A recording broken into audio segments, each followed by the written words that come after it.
Hello. आज हम loops के बारे में पढ़ेंगे। जैसा कि मैंने अपने पिछले ट्यूटोरियल में बताया था कि मैं नेक्स्ट ट्यूटोरियल में आप लोगों को लूप्स के बारे में पढ़ाऊंगा। तो बेसिकली लूप्स होते क्या हैं? बेसिकली लूप्स ये होते हैं कि अगर हमने 1 से लेकर 10 तक नंबर्स को न्यू लाइन में प्रिंट करवाना है तो इसको हम सिंपल प्रिंटफ से भी 10 दफ़ा लिख कर प्रिंट कर सकते हैं, लेकिन टाइम बचाने के लिए हम लोग लूप्स का इस्तेमाल करते हैं। लूप्स किसी भी चीज़ को मल्टीपल टाइम्स खुद ही चला सकता है। आपको बस उसमें सेट करना होता है कि आपने इस चीज़ को कितनी दफ़ा चलाना है। लाइक मैंने 1 से लेकर 10 तक 10 दफ़ा चलेगा, तो मैंने उसको सेट कर दिया कि 10 दफ़ा वो चला दे, तो वो 1 2 3 4 5 सब कुछ वो न्यू लाइन में खुद ही प्रिंट कर देगा, 10 दफ़ा खुद ही चला देगा। अब हम बात करते हैं types of loop. There are 3 types of loop: for loop, while loop and do while loop. तो सबसे पहले हम बात करते हैं फॉर लूप के बारे में। बेसिकली देखा जाए तो सारे लूप्स का फंक्शन तो सेम ही होता है। जैसा कि मैंने आपको बताया था कि लूप एक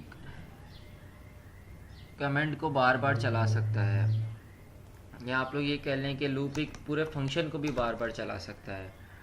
तो हम कुछ ऐसा इसको प्रैक्टिकल में करेंगे कि I N T A is equal to 10, for A is equal to 10, A less than 20 and A plus plus.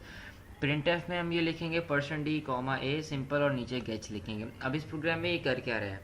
इस प्रोग्राम में ये कर रहा है कि वो 10 से लेकर लेस देन 20 मतलब 19 तक वो जितने भी आएंगे नंबर्स, जैसे 10 11 12 13 14, इन सब को वो एक न्यू लाइन के अंदर वो प्रिंट करवा देगा।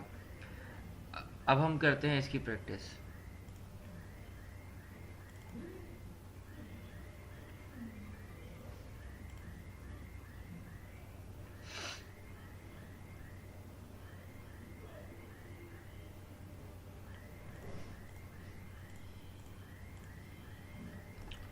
Hash include stdio dot H, hash include conio dot H, void main void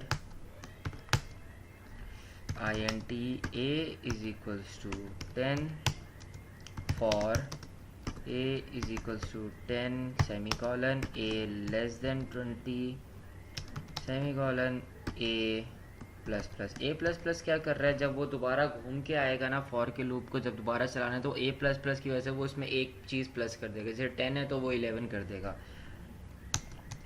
now print F %d/n, new line के लिए हम /n लगाते हैं, जैसा कि मैंने आपको बताया था, कॉमा ए सेमीकोलन गेच। अब हम इस प्रोग्राम को रन करेंगे। अब जैसा कि आप लोग देख सकते हैं उसने वैसे ही किया जैसा मैंने आपको बताया था, वो 10 से लेकर 19 तक प्रिंट करवा देगा। अब मैं आपको एक और भी चीज़ में फर्दर करके दिखाता हूँ। अगर मुझे 20 तक प्रिंट करना है तो मैं क्या करूँ? अगर मैं इधर 20 के साथ लेस देन के साथ अगर मैं इक्वल टू का साइन लगा दूँ तो वो 20 प्रिंट करेगा। लेकिन अगर मैं अभी इसको प्रिंट करवाऊँगा तो वो उसी के नीचे से 19 के फ़ौरन नीचे से वो शुरू कर देगा 10 से लेकर 20 तक। तो इसलिए मैं इधर एक लगाऊंगा /n न्यू लाइन के लिए, /n रन। जैसा कि आप लोग देख सकते हैं उसने पूरा 10 से लेकर 20 तक प्रिंट किया है। चलें अब हम बात करते हैं डू वाइल लूप की। तो डू वाइल, अच्छा पहले मैं आपको फॉर लूप में एक और भी एक चीज़ बता दूं। इसको कहते हैं इनिशियलाइजेशन, ये लेस देन इक्वल टू, और इसको कहते हैं इंक्रीमेंट या डिक्रीमेंट।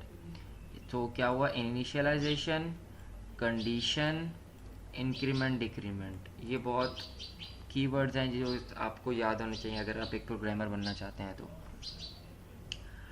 अब हम बात करते हैं डू वाइल की। डू वाइल में क्या होता है? डू वाइल में ये होता है कि लाइक सिर्फ एक डू, पहले जैसे हमने पहले फॉर का लूप लगाया, फिर बाद में हमने एक प्रिंट की कमांड दी। इसमें हम डू के अंदर देते हैं एक प्रिंट की कमांड। तो हमने जैसे इधर आप देख सकते हैं हमने डू के अंदर एक प्रिंट की कमांड दी हुई है।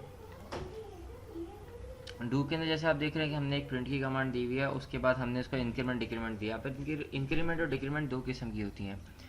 आप जैसे हमने फॉर के लूप में किया था, आप ए प्लस प्लस भी कर सकते हैं, लेकिन आप A is equal to A plus one, जैसे A is equal to 10 plus one, तो वो 11 हो जाएगा। जब लूप दोबारा घूम के आएगा तो ए इज़ इक्वल टू 11 हो गया होगा, तब तक तो वो उसमें प्लस वन करेगा तो वो 12 हो जाएगा। और फिर उसके बाद डू वाइल लूप में जब हम वाइल लगाते हैं तो उसके अंदर हम कंडीशन बताते हैं। तो चलें अब हम इसकी भी प्रैक्टिस करके देख लेते हैं।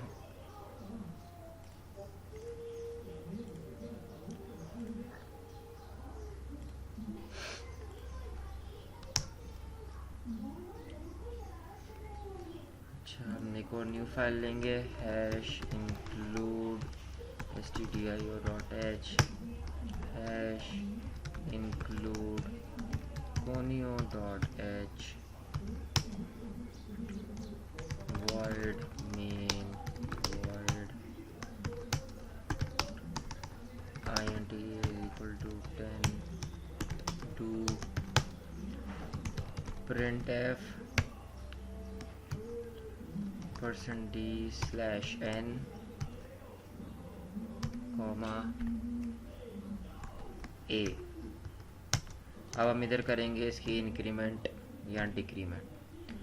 अब इंक्रीमेंट में ये होता है कि जैसे हम a प्लस प्लस करते हैं, a is equal to a plus one करते हैं। अब डिक्रीमेंट में आप ये भी कर सकते हैं, a माइनस माइनस भी कर सकते हैं ताकि वो 10 से लेकर 1 तक चल जाए। आप बस लेस देन इक्वल टू 1 कर दीजिएगा, जहाँ पे मैं लेस देन इक्वल टू अभी 20 करूँगा। या आप a is equal to a minus one भी कर सकते हैं, तो उधर भी आप लेस देन इक्वल टू 1 ही करेंगे। हाँ, printf a is equal to a plus 1 loop 1 while a less than equal to 20 get character। अब हम इसको रन कर लेंगे सिंपली। अब जैसा कि आप देख रहे हैं उसने 10 से लेकर 20 तक पेश किया, लेकिन हमारा जो पहला वाला था वो अभी तक शो हो रहा है। ये मैं चेक कर लेता हूँ कि क्यों ये शो हो रहा है।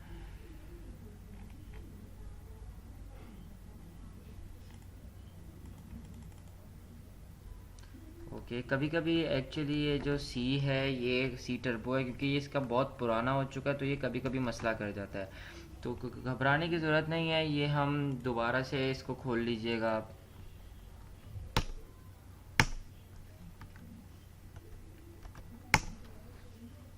जैसे आप इसको दोबारा से रन करेंगे तो वो सिंपली दोबारा से सही से चल जाएगा, वो दोबारा मेरा नहीं ख्याल कि इशू करेगा।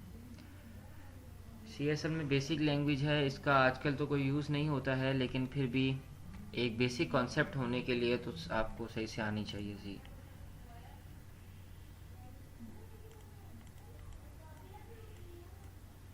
तो हम एक न्यू फाइल लेंगे,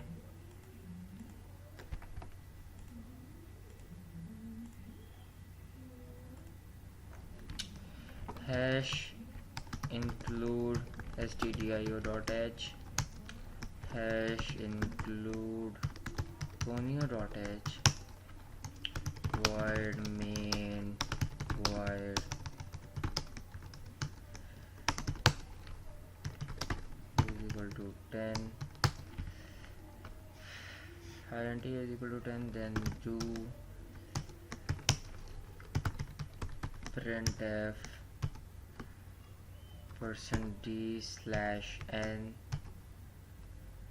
comma a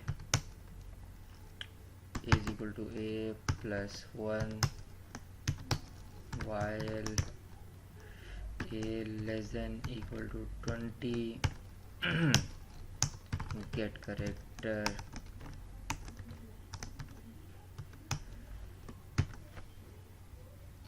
अब हम इसको करेंगे रन।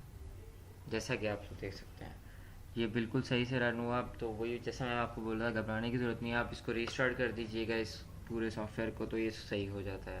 जैसे देखा आपने डू ने कैसे इसको 10 से लेकर 20 तक प्लस किया, A is equal to A plus one ने इसको हर दफ़ा लूप चलने पे एक प्लस करता गया।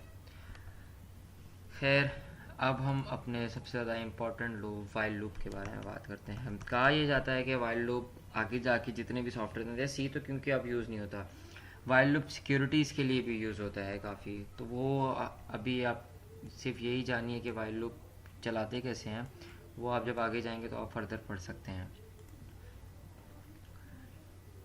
तो वाइल लूप की एग्जांपल कुछ इस तरह से होगी, I N T is equal to 10 semicolon while. अब जैसा कि आपने देखा था उसमें हमने वाइल में कंडीशन एंड में लगाई थी। अब असल में ये लूप ही सिर्फ वाइल का, तो इसमें कंडीशन ही पहले लगेगी। वाइल ए लेस देन 20, या आप लेस देन इक्वल टू भी 20 कर सकते हैं। फिर वही आप प्रिंट एफ की कमांड देंगे, फिर वही इंक्रीमेंट करेंगे या आप डिक्रीमेंट करेंगे, वो आपके ऊपर है, जो भी आप प्रिंट करवाना चाहते हैं।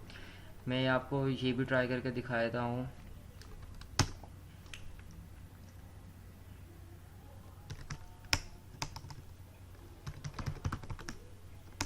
Sorry, hash include stdio.h। एक सेकंड, मेरे ख्याल से आपको मसला ना हो रहा हो, अब सही है। Hash include conio.h void main void then bracket int is equal to 10 while now condition a less than equal to 20 printf %d /n comma a plus plus get character simple। ये जो मैं कर्ली ब्रैकेट्स लगा रहा हूँ, इनका आप ख़ास ख्याल रखिएगा। ये जो कर्ली ब्रैकेट्स हैं, ये अगर एक भी मिस हो गया तो ये कभी कभी ऐसा होता है, ये एरर नहीं देता लेकिन फिर भी प्रोग्राम नहीं चल रहा होता, तो ये काफ़ी मसले वाली बात हो जाती है। एक चीज़ मैं ज़रा कंफर्म करूँगा, सही वही है।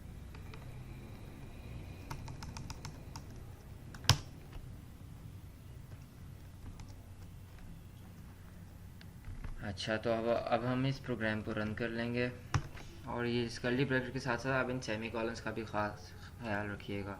अगर हम कोई बड़ा लाइन का प्रोग्राम बनाते हैं, जैसे 500-600 लाइन्स का जो कोड होता है, अगर हम वो बनाते हैं और अगर उसके बीच में लाइक सेमी कॉलन या कोई ब्रैकेट छोड़ जाए तो उसको ढूंढना बहुत मुश्किल हो जाता है। जैसा कि आपने देखा, उसने 10 से लेकर 20 तक प्रिंट तो कर दिया, लेकिन उसने वही किया जो वो पहले कर रहा था, उसने पहला वाला प्रोग्राम दोबारा वो भी चला दिया। ये बेसिक सी का ये एक बहुत बड़ा इशू है, लेकिन खैर घबराने की ज़रूरत नहीं है। आप वही उसी तरह आप रीस्टार्ट कीजिएगा, आप उसको दोबारा से प्रोग्राम आप टाइप कीजिएगा तो आपको आपका प्रिंट सही मिल जाएगा। खैर, थैंक्स फॉर वाचिंग। अगर अभी भी किसी को ये समझ नहीं आई तो वो परेशान नहीं हुए, आहिस्ता आहिस्ता सब कुछ समझ आता है, टाइम लगता है हर चीज़ को जैसे। तो आप फर्दर आप ऑनलाइन स्टडी भी कीजिए, मेरा यही आपको एक मशवरा है कि ऑनलाइन स्टडी ज़रूर कीजिए। सिर्फ ये नहीं कि आपको सिर्फ यही पता है कि यही प्रोग्राम बन सकते हैं, और भी बहुत सारे प्रोग्राम्स हैं, लाइक एक पैरामिड बन जाता है लूप से और भी बहुत बड़े बड़े काम लिए जाते हैं। तो आप वो फर्दर स्टडी कीजिए, बहुत अच्छा है।